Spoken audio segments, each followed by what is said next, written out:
મિત્રો આપણે ગુજરાતનો સાંસ્કૃતિક વારસો બહુ જબરજસ્ત છે. એમાં જુદા જુદા જે મહત્વના સ્થળો છે એ ઘણી વખત કયા તાલુકાના આવ્યા, કયા મહત્વના સ્થળો છે એવું પૂછતા હોય છે. ક્યારેક તમારે વિગતવાર બધી જે નોંધ લખવાની હોય ત્યાં પણ કામ આવે. તો આ ચાર નામો યાદ રાખશું: લોથલ, રંગપુર, ધોળાવીરા અને રોજડી. રોજડીનું બીજું નામ છે શ્રીનાથગઢ.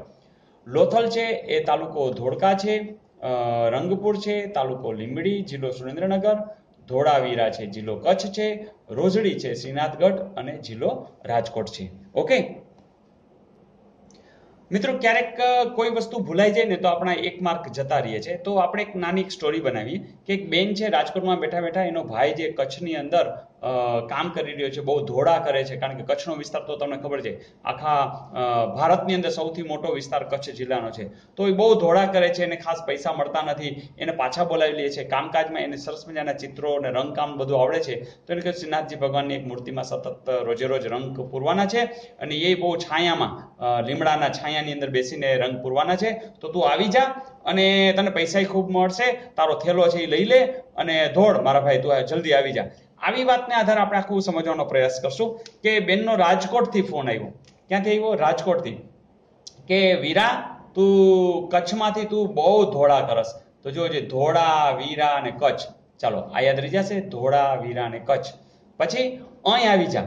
રોજ શ્રીનાથજીની અંદર, રોજ રોજડી શ્રીનાથ એની મૂર્તિમાં લીમડા નીચે રંગ પૂરવાના છે. તો રંગપુર અને તાલુકો લીંબડી. પૈસા ખૂબ મળશે. લો થેલો, તું થેલો લઈ લે. તો લોથલ અને ધોળ મારા ભાઈ, ધોળ ઉપરથી ધોળકા. યાદ રહી જશે. તો ફરીથી તમને અહીંથી જ ખબર પડી શકે: ધોળાવીરા કચ્છ, રોજડી શ્રીનાથગઢ અને એ રાજકોટની જ વાત આવશે. લીમડા નીચે છે એટલે લીંબડી અને રંગપુર, જે રંગપુર છે લીંબડી, અને લોથેલો એટલે કે લોથલ અને ધોળ એટલે કે ધોળકા. મિત્રો, બસ ગમે તે રીતે આપણે પ્રશ્નના જવાબ પરફેક્ટ આવડવા જોઈએ. ઓકે ને મિત્રો, ઐતિહાસિક મહત્વ અને જોવાલાયક સ્થળોની યાદી છે. ઘણી વખત પૂછે છે કે આ વસ્તુ ક્યાં આવેલી હોય છે. તો અશોકનો શિલાલેખ અને મોહબ્બત ખાનનો મકબરો.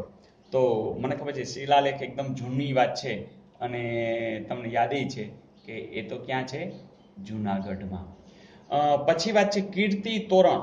હવે આ કેમ યાદ રાખવું કીર્તિ તોરણ ક્યાં છે? તમે એવી કલ્પના કરો કે તમારી આજુબાજુ કોઈ કીર્તિ છે, એ તોરણ પહોંચી નથી શકતી, તો એની બાજુનો વડ છે એ વડ ઉપર ચડી અને તોરણ ચડાવે છે. તો તમે તરત કહેશો કે વડનગર. રાજા હોય અને એનો મહેલ હોય એ તો એકદમ મોટો હોય, એકદમ એને કહેવાય વડો હોય. તો વડો ઉપરથી વડનગર નહીં, પણ સોરી, આ વડનગરમાં હશે વડોદરા. તો મહેલ કેવો હશે? વડો, એટલે કે વડોદરા. તો રાજમહેલ ક્યાંનો જોવા જેવો છે?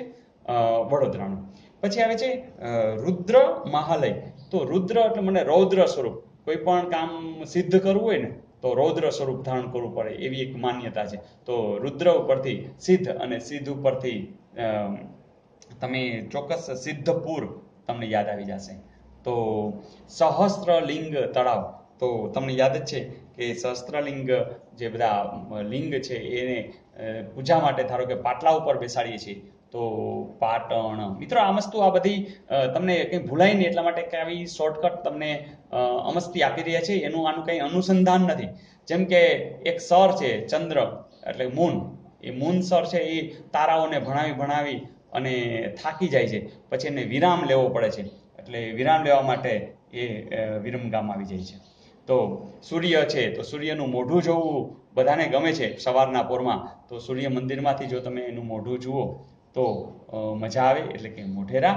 અને ચાંપાનેરનો દરવાજો, તો એમાં તો ચાપ દાવો અને દરવાજો ખુલે, એટલે કે એમાં તો ચાંપાનેર લખી જ નાખ્યું છે, એટલે એમાં તો કોઈ સવાલ નથી. અને પારસીની અગિયારી, આમાં અનુપ્રાસ જ બેસી જાય છે, નવસારી.